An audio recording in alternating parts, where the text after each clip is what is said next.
Flake is a known critic of the president. He says Republicans have been complicit, allowing the president to unfairly criticize the media and Democrats. We must stop pretending that the degradation of our politics and the conduct of some in our executive branch are normal. They are not normal.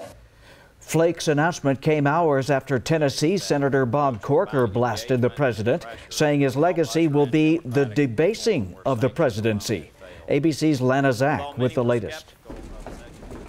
A Senate leader who was once vetted as a possible running mate for then-candidate Trump now says the president has failed to meet expectations. Look, I think there were many people, I was one of those, that hoped that, he would rise to the occasion as president and aspire to lead our nation instead of dividing it. He has not risen to the occasion. Severe words from Republican Senator Bob Corker, who questioned not only the president's efficacy as a leader, but also his legacy. Do you think he's a role model to children in the United States? No. The constant non-truth telling, the name calling, the things like, I think the debasement of our nation will be what he'll be remembered most for. President Trump firing back on Twitter, unleashing a series of attacks against Corker, calling him lightweight and the incompetent head of the Foreign Relations Committee, also attacking his size and tweeting that the two-time senator couldn't get elected dog catcher. Later from the Senate floor, another Republican, Jeff Flake, announced he would not run for re-election in a stunning rebuke of what he calls the reckless, outrageous, undignified behavior of the Trump era. And when such behavior emanates from the top of our government, it is something else. It is dangerous to a democracy. Mr. President, I rise today to say enough. The unbridled critiques from within the GOP comes at a critical time for the president as he spent the afternoon at the Capitol trying to woo senators to support his tax plan. But right after the lunch, Senate Majority Leader Mitch McConnell dismissed the fight as just a distraction and said that nothing unites Republicans like tax reform. Lana Zach, ABC News, Washington. Senator John McCain spoke out about Flake right after his speech. McCain says Flake has always been committed to not just Arizona, but the nation. McCain says he has seen Flake stand up for what he believes in, even when he knew there would be backlash. I've known you now for a number of years. I know you have served Arizona and the country. And there's one thing that I'm absolutely sure of, and that you will continue that service, which is part of your family, it's part of your view of America, it's part of your willingness and desire to serve Arizona. And one of the great privileges of my life has been to have the opportunity to know you and serve with you. McCain says Flake will be remembered for his patriotism and the love of the country.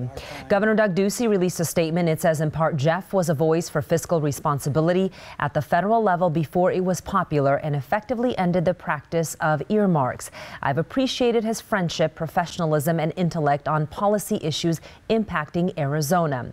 Former state senator Kelly Ward, who is running for Senate in the next election, tweeted this: Arizona voters are the big winner in Jeff Flake's decision to not seek re-election. They deserve a strong conservative in the Senate who support the president and the America First agenda. Our campaign proudly offers an optimistic path forward for Arizona and America. White House Press Secretary Sarah Sanders fired back at Flake in her press briefing. She says, based on the lack of support that he has from the people of Arizona, it's probably a good move. Sanders says Corker and Flake will not affect the legacy of the president, and they care more about his accomplishments. I think that we support the American people on this one. I think that the people both in Tennessee and Arizona supported this president, and I don't think that the numbers are in the favor of either of those two senators in their states, and so I think that this is probably the right decision. Sanders says the president will be remembered for his accomplishments against ISIS and the economy, not these statements by Flake and Corker. With today's announcement, Senator Flake will be ending an 18-year run on Capitol Hill. Arizonans first elected Jeff Flake to Congress in the year 2000. At that time, he pledged to limit his years in Washington to 3 terms but changed his mind before running again in 2006. Flake would spend 12 years in the U.S. House before running for the U.S. Senate in 2012.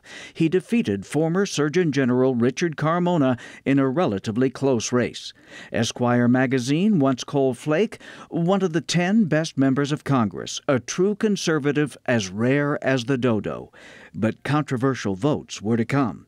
In 2013, Flake voted against a bill that would have mandated background checks on private gun sales. After that, one pollster called Flake the most unpopular senator in America. In 2013, Flake was part of the Gang of Eight that sponsored an immigration reform bill which eventually was defeated in the House.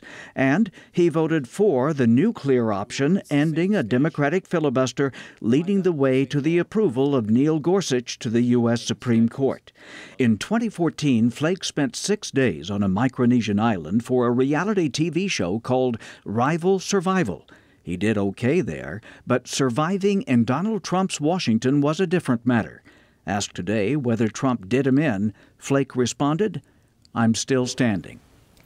Kelly Ward is one of 3 Republicans running for Flake's Senate seat in 2018. She will face Greg Britton and Nicholas Tutora in the primary. 4 Democrats also running: Deidre Abboud, Jim Moss, Chris Russell, and Kirsten Sinema, as well as Libertarian Doug Marks. The primary election will be held August 28th, the general November 6th, 2018.